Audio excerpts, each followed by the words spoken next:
आपल्याला ग्राउंडचा ताबा घेताना पाहायला मिळतात की लेग साईड असेल किंवा ऑफ साईड असेल, कारण या सामन्यामध्ये जास्त उशीर होणार नाही यासाठी ते दक्षता घेत आहेत. नक्कीच त्यांचं सुद्धा कौतुक असेल, गिरी असेल.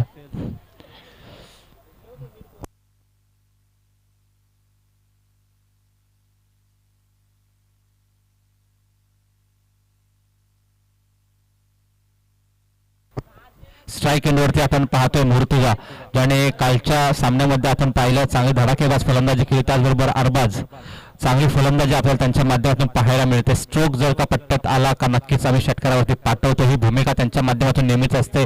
तर गोलंदाज आपण पाहतोय रुपेश, सुरेख चेंडू आणि पहिल्या चेंडूवरती मुर्तुजा मात्र पुन्हा एकदा परततोय आपल्या पवेलियनमध्ये आणि आपल्या संघासाठी एक चांगल्या स्टेजवरती येऊन टॉप 4ची हा सेमीफायनलची लढत असताना आपण कोणतीही कामगिरी करू शकलो नाही याची नक्कीच खंत असेल. तर हे सामने आपण पाहतोय 3 षटकांचे खेळवले जातील याची नोंद घ्यायची आहे.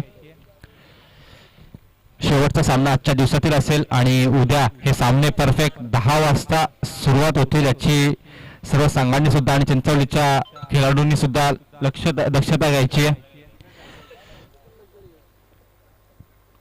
त्याचबरोबर आपण पाहतो बाउंड्रीचा ताबा घेताना आपल्याला सगळेजण पाहायला मिळतात, चांगले व्हॉलंटियर्स आपल्याला पाहायला मिळतात आणि आपल्या संघाला चांगली मदत करताना पाहायला मिळतात. आयोजनाला चांगली व्याख्या देण्याचा प्रयत्न यांच्या माध्यमातून होतोय. पाहूया पुढचा चेंडू रुपेश यांचा.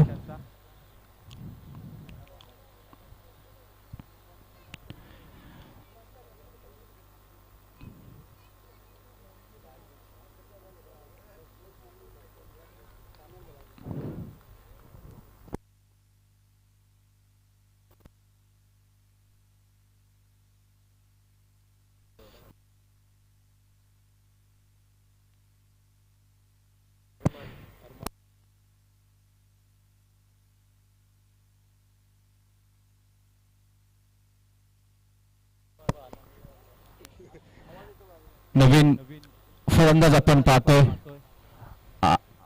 अरमान, नक्की कन्फर्म झालं, नावाची जरा गडबड चालू होती इथं. पुढचा चेंडू रुपेश यांचा. सुरेख फटका ग्राउंड स्ट्रोक मध्ये आपण पाहतोय. मिडविकेटच्या दिशेने जाताना हा चेंडू आपल्याला पाहायला मिळतो. क्षेत्रशी तत्पर आणि तिथे एक धाव निश्चित स्वरूपात पूर्ण होते. धावसंख्या मात्र आपल्याला श्रीगणेश होताना पाहायला मिळतो 1. या धावसंख्येने पहिल्या चेंडूवरती एक फटका आपल्या संघासाठी लागला गेला, तो म्हणजे मुर्तुजा यांच्या माध्यमातून आणि त्यावरती अरमान हा नवीन फलंदाज आपल्याला पाहायला मिळतोय. आता अरबाज मात्र स्ट्राईक एंडवरती आपण पाहतोय आणि गोलंदाज सज्ज रुपेश. पाहूयात पुढचा चेंडू काय कशा प्रकारचा चेंडू फेकण्याचा. सुरेख फटका, इथे मात्र मिस टाइम आपल्याला पाहायला मिळतो. क्षेत्ररक्षक यष्टिरक्षक स्वतः आपल्या त्या चेंडूवरती येतोय आणि कोणतीही चुकी करत नाहीये. पुन्हा एक झेल जातोय. स्ट्राईकला येणारी पारंपरिक जोडी आता मात्र डगआउट मध्ये पुन्हा परत येते आणि मुर्तुजा त्याचसोबत अरबाज पुन्हा डगआउट मध्ये येतो. नवीन फलंदाज आपण पाहतो राशिद. आपल्या संघासाठी एक चांगली कामगिरी करावी लागेल राशिदला सुद्धा, कारण 2 धडाकेबाज फलंदाज पुन्हा एकदा पवेलियनमध्ये परत आल्यानंतर आता मात्र रुपेशना किंवा शेवटचा सामना कसा असला पाहिजे हे दाखवून देताना कोणता क्लास असला पाहिजे आपल्याला दाखवताना पाहायला मिळतो. रुपेश प्रत्येक चेंडूवरती आपण पाहतो एक मोठा फटका घेण्याचा प्रयत्न वारंवार केला जातो आणि त्या प्रयत्नामध्ये मात्र फलंदाज फसला जातोय, कारण येताना चेंडू वाटते मात्र स्लो गतीने, परंतु येताना फुल स्पीडने आपल्याला पाहायला मिळतोय.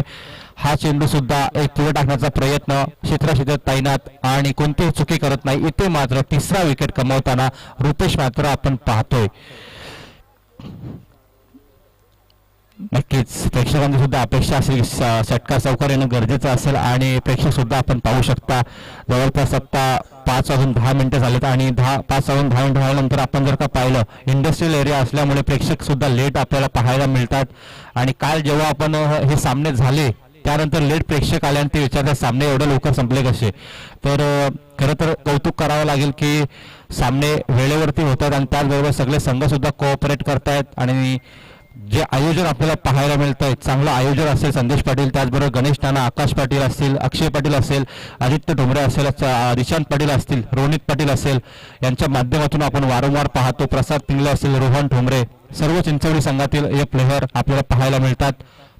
चांगला चेंडू, इथे मात्र चेंडूला फ्लाईट दिली आणि फ्लाईट दिल्यानंतर बॅट आधी फिरली गेली आणि चेंडू मात्र डीप झाला. इथे निर्धाव चेंडूची सांगता झाली. रुपेशने मात्र आपल्याला स्वतः सिद्ध केलं आणि सिद्ध करून आपल्या संघासाठी एक चांगली भूमिका देण्याचा प्रयत्न या रुपेशने मात्र केलंय. धावसंख्या आपण पाहतोय 3 या धावसंख्येवरती, 1 या धावसंख्येवरती माफी असावी.